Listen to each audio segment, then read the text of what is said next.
He was born clutching a clot of blood in his tiny fist, and the man who would rule a quarter of the planet started as a starving outcast everyone left behind.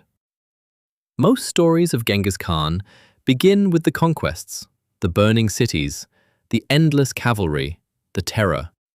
But the real story is the brutal early game, when he was captured, enslaved, and abandoned. His name back then wasn't Genghis Khan at all. It was Temujin, born around the year 1162 on the harsh Mongolian steppe. His father was Yasuge, a respected warrior and minor chieftain. When Temujin was just 9, Yasuge rode out to arrange his son's marriage to a girl named Borte. On the way home, he stopped to share a meal with a rival tribe, the Tatars.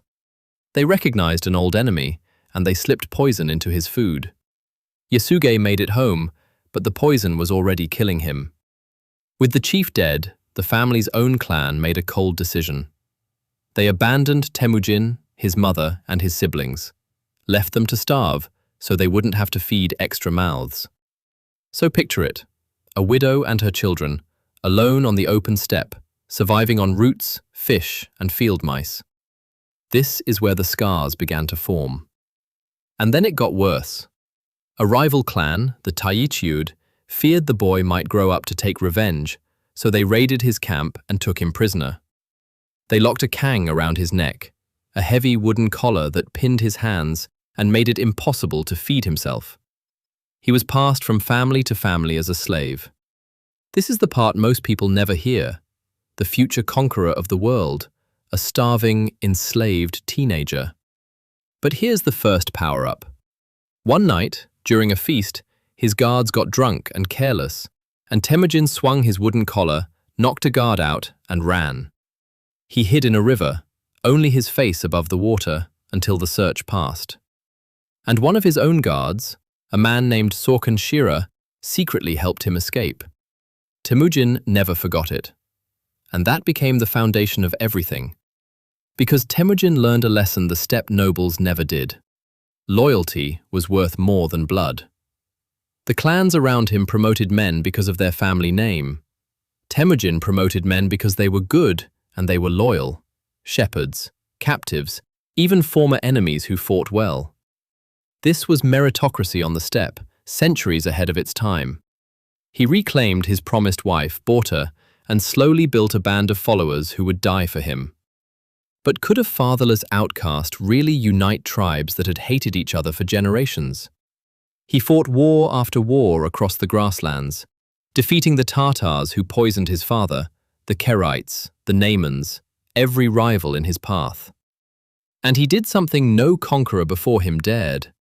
Instead of slaughtering the defeated, he absorbed them into his own ranks. He broke up the old tribes and reorganized everyone into units of 10, 100, 1,000, mixing clans together so old loyalties dissolved into one loyalty, to him. In 1206, the tribes gathered and named him Genghis Khan, universal ruler of all the Mongols. The starving outcast in the wooden collar now ruled the entire steppe. Then he gave his new nation a backbone, a written law code called the Yassa. It banned blood feuds, protected merchants, and demanded loyalty above all. And it applied to everyone, even the Khan's own family. But the real secret weapon wasn't the law or even the cavalry. It was information. He built a relay messenger system, the YAM, with stations across his lands where riders could cover up to 200 miles a day, passing news at a sprint. His armies marched knowing the roads, the rivers, and the enemy's weaknesses before they arrived. And then there was the psychology. He deliberately spread terrifying stories of Mongol massacres so that cities would surrender out of pure fear before a single arrow flew. Terror, he understood, was cheaper than war. At first, he didn't even want to conquer the West. He sent a peaceful trade caravan to the Khwarezmian Empire in Persia. A Khwarezmian governor seized the goods and executed every merchant. It was the worst decision in that empire's history. The Mongols swept in and erased the Khwarezmian Empire from the map, their cities emptied, their armies shattered, in just a few brutal years.